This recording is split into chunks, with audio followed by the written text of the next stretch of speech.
তো চলো বন্ধুরা, তোমাদের সঙ্গে আজকে সরস্বতী পুজো মেকআপ লুক টিউটোরিয়াল শেয়ার করি। তো স্টেপ বাই স্টেপে কীভাবে মেকআপটা করছি তোমাদের সঙ্গে সেটাই শেয়ার করলাম। তো প্রথমে আমি স্কিনটাকে ভালো করে ক্লিন করে নিয়েছি, তারপরে লাগিয়ে নিলাম ময়শ্চারাইজার হিসেবে আমি নিয়েছি পন্ডসের লাইট জেল ময়শ্চারাইজার। তোমরা চাইলে অন্য কোনো ময়শ্চারাইজার ইউজ করতে পারো।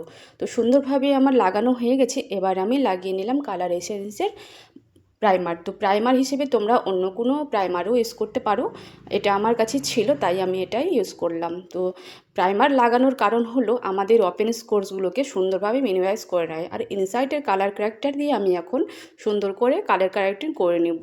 তো লাগিয়ে নিলাম, আমার যেগুলোতে ডার্ক স্পট আছে ওগুলোতে সুন্দরভাবে লাগিয়ে নিলাম যাতে ওগুলো না চেনা যায়।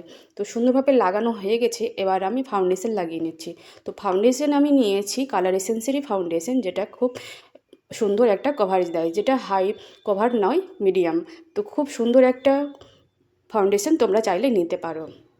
তারপরে আমি হাইলাইটিং এরিয়াগুলোতে হাইলাইট করে নিচ্ছি। তো সুন্দরভাবে হাইলাইট করার পর এবার আমি ব্লাশার লাগিয়ে নিচ্ছি। তো সুন্দরভাবে একটু ব্লাশার করে নিলাম, তাহলে সুন্দর লাগবে দেখতে। তো ব্লাশার লাগানো হয়ে গেলে আমি সুন্দর করে হাইলাইটার লাগিয়ে নেব। তো হাইলাইটার লাগানোর আগে কিন্তু অবশ্যই ফিক্সার করে নেবে, তাহলে হাইলাইটারটা খুব সুন্দর একটা এফেক্ট দেবে। তো হাইলাইটার আমি সুন্দরভাবে লাগিয়ে নিচ্ছি গালে, তোমরা যে যার মতো করে সুন্দর করে লাগিয়ে নেবে।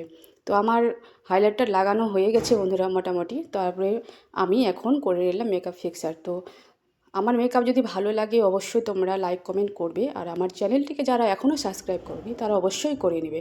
আর যারা ফেসবুক থেকে দেখছো তারা ইউটিউবে ভিজিট করে নিতে পারো, আর যারা ইউটিউবে দেখছো তারা কিন্তু ফেসবুকে অবশ্যই ফলো করে নেবে। সবাইকে আমার অনেক অনেক ভালোবাসা। টাটা। সবাই ভালো থেকো, সুস্থ থেকো।